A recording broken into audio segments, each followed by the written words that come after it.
Islamic scholar الشیخ القاری مبشر حسن کے official channel القرآن مال تجوید کو سبسکرائب کیجئے، جہاں پر سکھلایا جائے گا نورانی قاعدہ، تجوید، قرأت، کمپیوٹر قرآن، وظائف اور پیش کی جائیں گی طلبہ کی ایکٹیویٹیز۔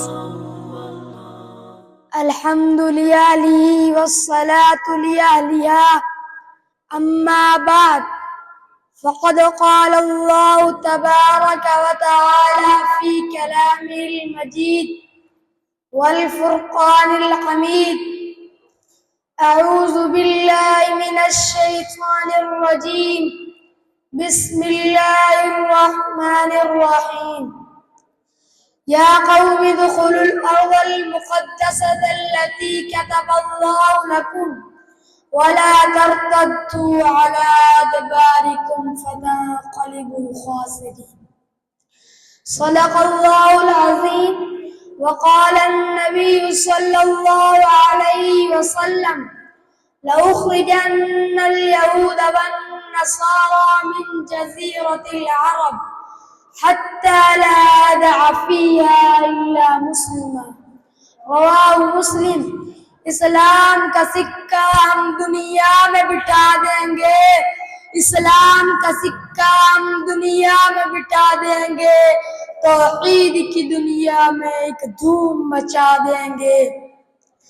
اسلام کے شعروں کو مت چھیڑو تم اسرائیل والوں، سنو اسلام کے شعروں کو مت چھیڑو تم، ورنہ تکبیر کے نعروں سے دنیا۔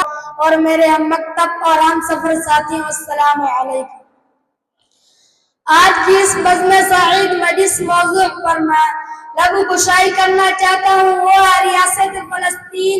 1947 تک کسی یہودی ریاست کا وجود نہ تھا، انہیں 1917 میں اجازت مل گئی تھی، مگر 1917 سے لے کر 1947 تک مسلمانوں نے بڑی مزاحمت کی، کس طرح اس نجائز ریاست کا قیام نہ ہو، مگر اسی مزاحمت کی وجہ سے سینکڑوں مسلمانوں کو شہید کر دیا گیا۔ 1935 اور 1936 میں برطانیہ سے یہودیوں کے جہاز بھر کے لائے گئے۔ 1917 میں یہودیوں کی تعداد صرف 3% تھی، مگر 1947 تک 33% ہو گئی۔ 1947 میں اقوام متحدہ قرارداد کے ذریعے تقسیم فلسطین کا مجوزہ نقشہ پاس کیا گیا، جس کی مخالفت میں 13 اور حمایت میں 33 ووٹ تھے۔ 14 مئی 1948 کو یہودی ریاست قائم کرنے کا اعلان کیا گیا۔ یہی وہ تاریخ کا سیاہ دن تھا۔ عزیز عالمان، اب ان کا دعویٰ ہے کہ یہ سب زمین ہمارے آباء و اجداد کا ورثہ ہے، اس زمین پر ہمارے انبیاء کرام آئے ہیں، ہم ان کے پیروکار ہیں، گویا یہ ہماری ہے۔ میں ان سے کہنا چاہتا ہوں یہ تمہارا دعویٰ بالکل غلط ہے۔ تیرا حقیقت یہ مقام مقدس ہے جس پر ظالموں، جابروں، غاصبوں اور اللہ کے نافرمان انبیاء علیہ السلام کے قاتل اور تورات میں تعریف کرنے والے کا حق ہو ہی نہیں سکتا۔